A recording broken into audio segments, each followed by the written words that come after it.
दोस्तों, आज का हमारा जो लेक्चर है वो ओम्स लॉ के ऊपर है। आज हम जानेंगे ओम्स लॉ क्या होता है, ओम्स लॉ के थ्रू फॉर्मूला कैसे डिराइव किया जाता है और ये आपको जो सामने डायग्राम दिख रहा है इसका मतलब क्या है। तो चलिए वीडियो को स्टार्ट करते हैं एक छोटे से इंट्रो के साथ। Hey guys, this is Ujjwal Kumar and you are watching Study with Ujjwal, the educational channel of YouTube. Do subscribe my channel and don't forget to press the bell icon to get the latest update of Study with Ujjwal. So don't forget to share this video among all your friends so that they can also get information from this particular video. If you have any queries regarding this video, then drop in comment box. So let's start this video and please subscribe my channel for further updates. So let's start without wasting your time. So friends, आपको आपके सामने एक circuit diagram दिख रहा होगा। चलिए जानते हैं इस डायग्राम में जो फिगर्स है उसका मतलब क्या है। ठीक है, तो एक एक करके स्टार्ट करते हैं। सबसे पहले आपको दिख रहा होगा ये एक जिगजैग फिगर, इसको हम लोग कहते हैं रेजिस्टेंस। क्या कहते हैं? रेजिस्टेंस कहते हैं। रेजिस्टेंस, इसका काम क्या होता है? ठीक है, तो रेजिस्टेंस जो है वो करंट के ऑब्स्ट्रक्शंस को ऑफर करता है, या में इसका मतलब है करंट जो फ्लो होता है उसकी फ्लो के रेट को कम या ज्यादा करने में इसका हेल्प होता है। आप लोग बचपन में जो यूज करते थे मोटर, उसमें एक रेजिस्टेंस लगा देते थे, क्यों? करंट को थोड़ा कम करने के लिए। ठीक है, उसी के नीचे आपको एक फिगर दिख रहा होगा V, इसको हम लोग कहते हैं वोल्ट मीटर। वोल्ट मीटर अब क्या होता है सो जानते हैं। ठीक है, वोल्ट मीटर एक ऐसा डिवाइस है, एक ऐसा इंस्ट्रूमेंट है जिससे हम लोग पोटेंशियल डिफरेंस को मेजर करते हैं। ठीक है, किसको मेजर करते हैं? पीडी को। पीडी का मतलब होता है पोटेंशियल डिफरेंस। अब जानते हैं पोटेंशियल डिफरेंस किसका नाम है, क्या होता है पोटेंशियल डिफरेंस। आप में से बहुत लोग सोच रहे होंगे। हम लोग एक एक टर्म को पहले सीखेंगे, फिर आपको डिटेल्स में बताएंगे। ठीक है, एक शॉर्ट टर्म आपको शॉर्ट सबके बारे में समरी दे देते हैं। पोटेंशियल डिफरेंस क्या होता है? ठीक है, तो यहाँ पे जो आपको एक डायग्राम दिख रहा है, ठीक है, इसमें करंट का फ्लो हो रहा है। क्या फ्लो हो रहा है? करंट का फ्लो हो रहा है। करंट में क्या होता है? मतलब चार्ज का फ्लो हो रहा है। निगेटिव चार्ज, पॉजिटिव चार्ज, सबका क्या हो रहा है? इसमें फ्लो हो रहा है इसमें सर्किट में। तो एक यूनिट पॉजिटिव चार्ज को कैरी करता है। कहां से? एक एंड से दूसरे एंड तक। एक यूनिट पॉजिटिव चार्ज को कैरी करने में जो वर्क डन होता है, work done to carry a unit positive charge from point A to point B, एक पॉइंट से दूसरे एंड तक, एक एंड से दूसरे एंड तक ले जाने में जो 1 यूनिट पॉजिटिव चार्ज ले जाने में जो वर्क डन होता है उसको हम लोग क्या कहते हैं? पोटेंशियल डिफरेंस कहते हैं। और इसी पोटेंशियल डिफरेंस को मेजर करने के लिए जो इंस्ट्रूमेंट का यूज होता है उसको हम लोग वोल्ट मीटर कहते हैं। ठीक है, उसके बाद आप लोग को एक दिख रहा होगा फिगर, ये रियोस्टैट, इसका नाम है रियोस्टैट। आप लोग जब फिजिक्स लैब में जाइएगा तो आपको इसका यूज पढ़ने को मिलेगा कि इसका यूज क्या होता है। फिर आपको एक साइड में दिख रहा होगा ए कलर, ये सिंबल दिख रहा होगा। अब इस ए सिंबल का मतलब क्या होता है? इसको हम लोग कहते हैं अमीटर। क्या कहते हैं? ए मीटर। इसका मतलब होता है कि डिवाइस यूज्ड, ये एक ऐसा डिवाइस है, इंस्ट्रूमेंट है जिसका यूज होता है क्या? Magnitude of current, magnitude of current को मेजर करने में। मैग्नीट्यूड ऑफ करंट, करंट के इंटेंसिटी को, मैग्नीट्यूड को मेजर करने में जिस इंस्ट्रूमेंट का यूज होता है उसको हम लोग एमीटर कहते हैं। ठीक है, तो आपको ये सारे डायग्राम्स आई होप क्लियर हो गए होंगे। अब चलते हैं ओम्स लॉ के डिफाइन की ओर। ठीक है, सर्किट पूरा आप लोग समझ गए इसका मतलब क्या था। अब देखते हैं डिफाइन। डिफाइन को हम लोग पॉइंट बाय पॉइंट समझेंगे। ठीक है, तो इसका डिफाइन क्या कहता है सुनते हैं। At constant temperature and pressure, इसका मतलब क्या होगा? लाइन बाय लाइन समझते हैं ना।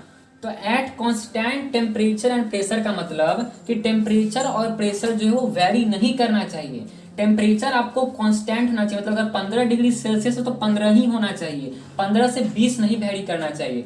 प्रेशर अगर कितना पास्कल है तो उतना ही पास्कल प्रेशर आगे भी होना चाहिए, इसको वेरी नहीं करना है। ठीक है ना, इसलिए कहा गया है at constant temperature and pressure. ये आपको मेन है, टेम्परेचर और प्रेशर कांस्टेंट होना ही चाहिए।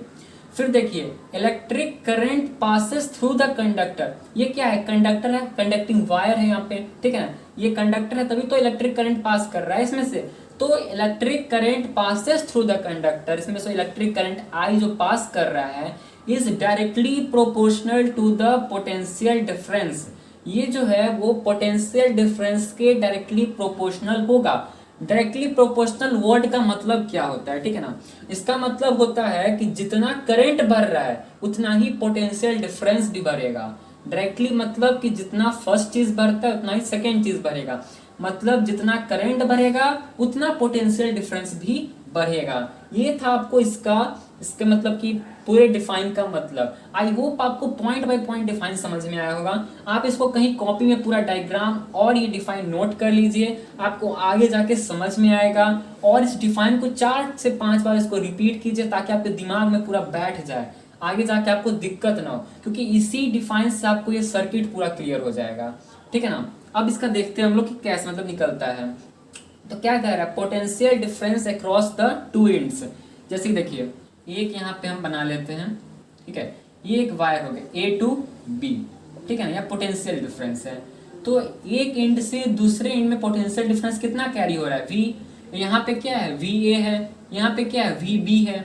मतलब potential difference at A, potential difference at B, और दोनों के बीच में पोटेंशियल डिफरेंस कितना है, V का, ठीक है ना। वैसे ही करंट का है, इसका हम यहाँ लिख सकते हैं VA minus VB is equals to V, ये हम लोग लिख सकते हैं। एक बात हो गया, इसको हम मान लेते हैं इक्वेशन फर्स्ट मान लेते हैं, ठीक है ना। अब यहाँ देखते हैं कि एक वायर है, क्या है, कंडक्टिंग वायर है। यहाँ पे इलेक्ट्रिक करंट पास हो रहा है तो क्या होगा, I हो जाएगा। ये होता है वायर में करंट पास हो रहा था कि क्या I किस चीज का सिंबल है, इलेक्ट्रिक करंट का सिंबल है, ना। तब यहाँ पे एमीटर जो है क्या है, इलेक्ट्रिक करंट को मेजर करने के लिए एक इंस्ट्रूमेंट का हम लोग यूज किए हैं, ठीक है। तो ये आपका हो गया एक कंडक्टिंग वायर। अब चलिए जानते हैं मेन बात फॉर्मूला डिराइव करने का, ठीक है। तो जल्दी से इसको हम लोग फटाफट इरेज कर लेते हैं। तो चलिए फटाफट हम लोग इसका डेराइवेशन देख लेते हैं, ठीक है ना। तो यहाँ पे हो जाएगा पोटेंशियल डिफरेंस कितना, लिख लेते हैं सारे पॉइंट्स को। पोटेंशियल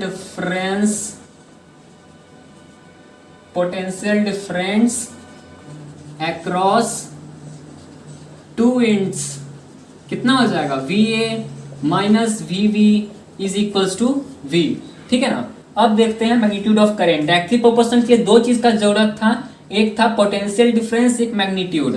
तो मैग्नीट्यूड ऑफ करंट हो जाएगा, मैग्नीट्यूड ऑफ करंट हो जाएगा आपका क्या, I हो जाएगा, ठीक है ना।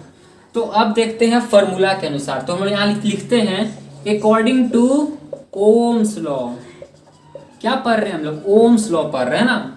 तो ओम्स लॉ में कहा गया था कि magnitude of current is directly proportional to potential difference, ठीक है ना। तो हम लोग यहाँ लिख सकते हैं, क्या लिख सकते हैं, गौर से देखिएगा आप लोग, VA minus VB is equals to is directly proportional to I, ठीक है, ये हम लोग लिख सकते हैं। तो VA माइनस DB का कितना था वैल्यू, V।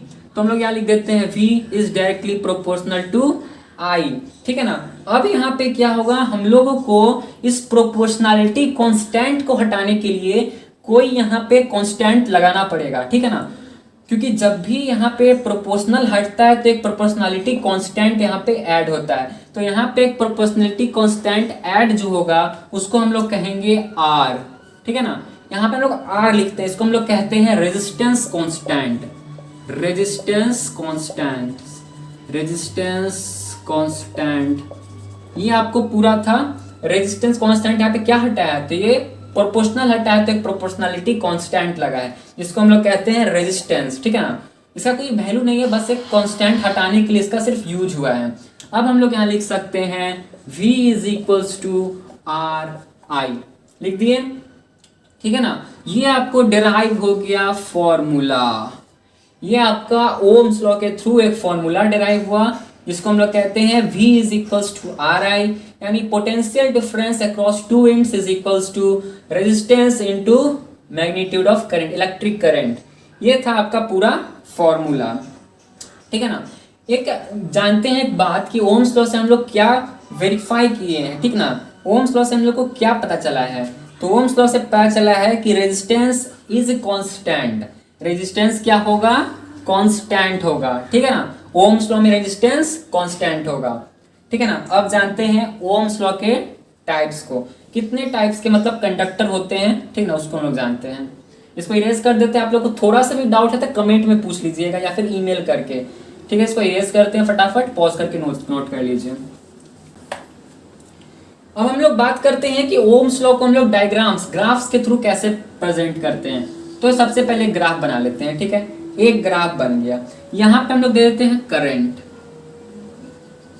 ठीक है, करंट दे दिए। यहाँ पे दे देते हैं पोटेंशियल डिफरेंस, ठीक है ना। यहाँ पे हम लोग ले लेते हैं ए, ठीक है, और यहाँ पे हम लोग दे देते हैं 1 2 3 4। यहाँ पे हम लोग देते हैं 1 2 3 और यहाँ दे दिए 4, ठीक है ना। तो क्या था ओम्स लॉ में कि जितना पोटेंशियल डिफरेंस बढ़ता है उतना करंट बढ़ेगा, जितना करंट बढ़ेगा उतना पोटेंशियल डिफरेंस बढ़ेगा। तो करंट अगर 1 से बढ़ा तो पोटेंशियल डिफरेंस भी 1 से बढ़ेगा। अगर ये पोटेंशियल डिफरेंस 2 से बढ़ रहा है तो करंट भी 2 से बढ़ेगा। ये 3 से बढ़ता है तो ये भी 3 से बढ़ेगा। ये 4 से अगर बढ़ता है तो ये भी 4 से बढ़ जाएगा। तो एक हम लोग को एक ग्राफ ऑब्टेंट होगा। क्या ऑब्टेंट होगा? एक स्लोप ऑब्टेंट होगा। तो एक स्ट्रेट स्लोप ऑब्टेंट हो गया, ठीक है। थोड़ा डायग्राम में गड़बड़ी है, तो आप लोग स्केल से बनाइएगा डायग्राम। तो यहाँ पे एक स्लोप तैयार हुआ है, ठीक है ना, जिसको हम लोग कहेंगे वी आई ग्राफ। और इस वी आई ग्राफ से हम लोग क्या निकाले हैं? वी आई ग्राफ से हम लोग रेजिस्टेंस निकाले हैं। क्या निकाले हैं? रेजिस्टेंस, ठीक है ना। तो ये स्ट्रेट ग्राफ था और वो कंडक्टर जो ओम्स लॉ को आते हैं फॉलो करे, उस टाइप के कंडक्टर को हम लोग कहते हैं ओमिक कंडक्टर। क्या कहते हैं? Ohmic conductor. एक पॉइंट आप लोग लिख लीजिएगा, ठीक है ना। The conductor which obeys Ohm's law. वैसे कंडक्टर जो ओम्स लॉ के लॉ को ओबे करे उसको हम लोग कहते हैं ओमिक कंडक्टर, ठीक है ना, ओमिक कंडक्टर। इसका एग्जाम्पल हो जाता है आप लोग को एल्युमिनियम, एल्युमिनियम हो गया, कॉपर हो गया, उसके बाद आप लोग का हो जाता है आयरन, ठीक है ना। ये सारे थे ओमिक कंडक्टर के एग्जाम्पल। इसी में एक आता है नॉन ओमिक कंडक्टर। क्या आता है? Non ohmic conductor, non ohmic conductor. वैसे कंडक्टर जो ओम्स लॉ के लॉ को फॉलो नहीं करे उस टाइप के कंडक्टर को हम लोग कहते हैं नॉन ओमिक कंडक्टर। इसका एग्जाम्पल आप लोग का हो जाता है क्या? नाइक्रोम, नाइक्रोम हो जाता है इसका एग्जाम्पल।